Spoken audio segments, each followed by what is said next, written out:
अस्सलाम वालेकुम। शुगर के मरीजों का सबसे बड़ा मसला ये है कि वो रोटी और चावल खाए बगैर नहीं रह सकते। ये 2 चीज़ें ऐसी हैं कि जो हमारे मुल्क के अंदर और ये इंडिया में, बांग्लादेश में लोग यही खाते हैं। अब उनका मसला ये है कि अगर मल्टीग्रेन आटे की रोटी खाएँगे तब भी शुगर बढ़ती है।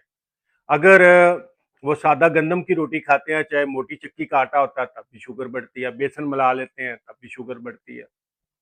इसी तरह दालें खाते हैं, शुगर बढ़ जाती है और चावल से तो शुगर बहुत ज़्यादा बढ़ती है। अगर आप मरीज़ को मना करते हैं कि आप ये चीज़ें नहीं खा सकते, तो वो चंद दिन के बाद कहता है जी मैं तो बस खत्म ही हो गया, मेरी तो ज़िंदगी खत्म हो गई, अब मैं क्या करूँ? तो बहरहाल कहते हैं हिकमत मोमन की गुमशुदा मिरास है। हमारे हमसाया मुल्क के अंदर चूँकि वो लोग गोश्त नहीं खा पाते, गोश्त बहुत कम खाते हैं, तो प्रोटीन की ज़रूरत भी और बाकी जो ग़िज़ाई ज़रूरियात हैं, वो अनाज से पूरी करते हैं। तो उन्होंने इसके ऊपर बहुत ज़्यादा काम किया, मैंने भी उनसे इस्तिफ़ादा किया, तो आज की वीडियो में मैं आपको 4 आना रूल बताऊँगा। 4 आना रूल क्या है कि किस तरीके से आप अपने खाने को अरेंज करें और जब आप उसी तरह से खाएँगे तो आपकी शुगर नहीं बढ़ेगी। और इसके अलावा कुछ और 2-3 टेक्निक्स हैं जिसके ऊपर काम करने से आपका शुगर लेवल मेंटेन रहेगा और आपको कम से कम दवाइयों की ज़रूरत पड़ेगी। तो पहला ये है कि 4 आना रूल क्या है? 4 आना रूल ये है कि जो आपकी प्लेट है, जिसके अंदर आप खा रहे हैं, उसके 4 हिस्से आपने करने हैं। जैसे रुपए के अंदर 4 चौनियाँ होती थी, इसी तरह से आपने अपनी प्लेट को बड़ी प्लेट लेनी है, उसके 4 हिस्से करने हैं। तो एक हिस्से के अंदर आपने सिर्फ़ कच्ची सलाद रखनी है, कच्ची सलाद। उसमें टमाटर हो सकता है, खीरा हो सकता है, प्याज़ हो सकता है, बंद गोभी हो सकती है, जो भी आपको पसंद हो, सिर्फ़ सलाद होगी। और उस प्लेट का जो दूसरा हिस्सा है चुआनी वाला, उसके अंदर आप दाल, गोश्त या कोई भी सालन आप रखेंगे।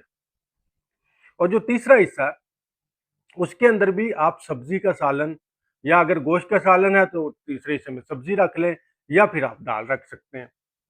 तो 2 तरह के सालन आपने खाने हैं। एक सलाद हो जाएगी, 2 तरह के सालन हो जाएंगे और बाकी जो चौथा हिस्सा बचेगा ना आपका, उसके अंदर आपने रोटी रख लेनी है। रोटी का भी चौथा हिस्सा होगा, यानी जो हमारी इंडिया पाकिस्तान में, खासतौर पे पाकिस्तान में जो रोटी पकती है तंदूर की रोटी, और उसमें कोशिश कीजिए कि सफ़ेद आटे की ना हो, मोटे आटे की रोटी हो, तो उसका आपने चौथा हिस्सा कर लेना है और उस प्लेट में चौथा हिस्सा वो रख देना है। अब आपने करना ये है कि सबसे पहले आपने जब खाने का आगाज़ करना है तो आपने सलाद खानी है। क्योंकि जब आप सलाद पहले खाएँगे तो उसके ये होगा कि आपके मैदे के अंदर पहले सलाद जाएगी और आपका मैदा करता ये है कि हर मिनट में 4 कैलोरीज़ वो मैदा खाली हो रहा है। यानी जो स्टमक एम्प्टिंग है उसकी एक रफ्तार है, ये नहीं कि जो सारा खाते हैं सारा ही यकदम चला जाता है।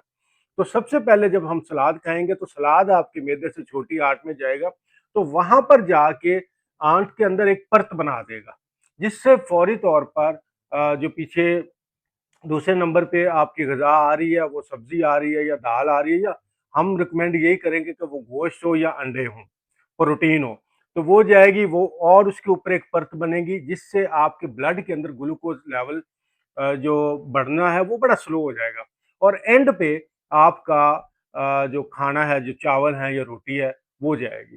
तो इससे ये होगा कि आपके जिस्म में तकरीबन 70% ये याद रखें, अगर इसी को उल्टी तरतीब से हम कर दें, तो 70% ज़्यादा शुगर बढ़ेगी और अगर इस तरतीब से खाएँगे तो 70% कम शुगर बढ़ेगी।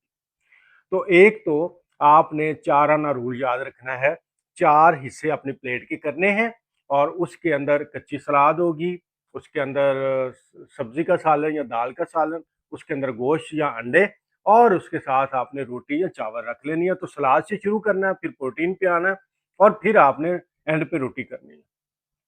अच्छा, कुछ जगहों पे आपको ये भी होगा कि शोरबे वाला सालन है, तो उसमें भी वो जो चौथा हिस्सा रोटी का है ना, आप रोटी उतनी लें और शोरबा आप ज़्यादा कर लें और उस रोटी को आप शोरबे के अंदर छोटे-छोटे उसके पीस करके, जैसे बन्नू वगैरह वाली साइड पे हम जाएँ तो वो सोहबत या पैंदा नाम की उनकी डिश है, वो बनाते हैं। उसमें तो रोटी बहुत ज़्यादा डालते हैं, आपने रोटी उतनी ही रखनी है, लेकिन आपने सालन ज़्यादा कर लेना है।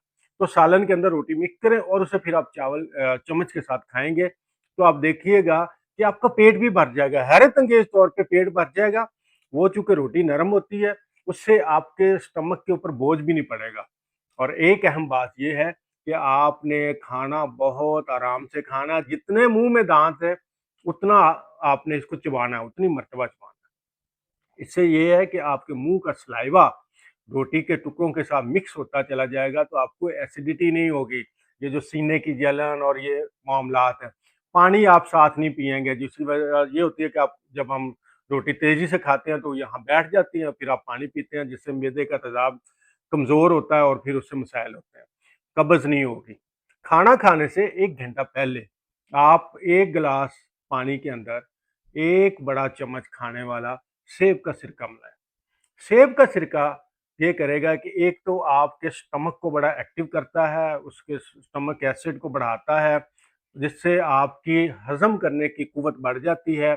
उसके साथ-साथ ये होता है कि सेब का सिरका आपके मुँह के अंदर एक एंज़ाइम होता है जो आपकी खुराक को तेज़ी से ग्लूकोज़ में कन्वर्ट करता है, वो उसको भी स्लो कर देता है।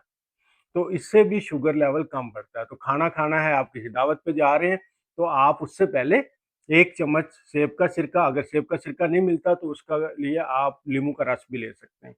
तो एक ये कर लीजिए, फिर इस रूल से 4 आना रूल के तहत आप खाना खाएँ। चावल हैं तो उन्हें रेजिस्टेंस स्टार्च में कन्वर्ट कर लें। हाँ, इसी तरह आलू के साथ भी आप कर सकते हैं। और आपके जिस्म में सबसे ज़्यादा जो शुगर कंज़्यूम करने वाला ऑर्गन है, वो आपके मसल्स हैं। तो मसल 80% शुगर खाते हैं, जो हम खाते हैं। तो उसके लिए जब आपने खाना खा लिया, नाश्ता किया, दोपहर का खाना खाया, रात का खाना खाया, तो उसके 1 घंटा 45 मिनट बाद जो कुछ आपने खाया होता है, उसका सारा ग्लूकोज़ आपके खून में पहुँच जाता है। तो उसके बाद आप एंटी ग्रेविटी की एक्सरसाइज़ करें। एंटी ग्रेविटी की एक्सरसाइज क्या है कि आप ग्रेविटेशनल फोर्स के अपोजिट जाना है, यानी जमीन से ऊपर की तरफ जाना है। और बेहतरीन एक्सरसाइज जो आप हर बंदा अपने घर में कर सकता है, वो सीढ़ियाँ चढ़ना है। सीढ़ियाँ चढ़ते जाएं, फिर उतरें, फिर चढ़ें। 5 मिनट आप ये करें, तो आपके जिस्म के अंदर जो शुगर गई हुई है खून के अंदर, वो आपके मसल्स उसे इस्तेमाल करना शुरू कर देंगे। और उसके लिए उनको इंसुलिन भी नहीं चाहिए, वो इंसुलिन के बगैर ही इस्तेमाल करना शुरू कर देते हैं। तो इससे भी आपकी शुगर एक्सरसाइज करने से पहले और बाद में अगर आप चेक करेंगे, तो 50 से 60 यूनिट का फ़र्क पड़ जाता है। और इस सारे काम में हमने कोई दवाई इस्तेमाल नहीं की। तो इस रूल को आज़माइए, इसको लिख लीजिए, ये बहुत काम करता है, इसे हमने बारहा आज़माया है। और अगर कोई थोड़ी-सी शुगर अंदर चली गई, तो वो आप एंटी ग्रेविटी एक्सरसाइज से नॉर्मल कर लेंगे और आपको किसी दवाई की ज़रूरत नहीं पड़ेगी। वीडियो अच्छी लगे तो इसे दोस्तों के साथ शेयर कीजिएगा और आपके इस छोटे से काम से उनकी ज़िंदगी में सुकून आ जाएगा, तो ये आपके लिए और मेरे लिए सदका जारिया होगा।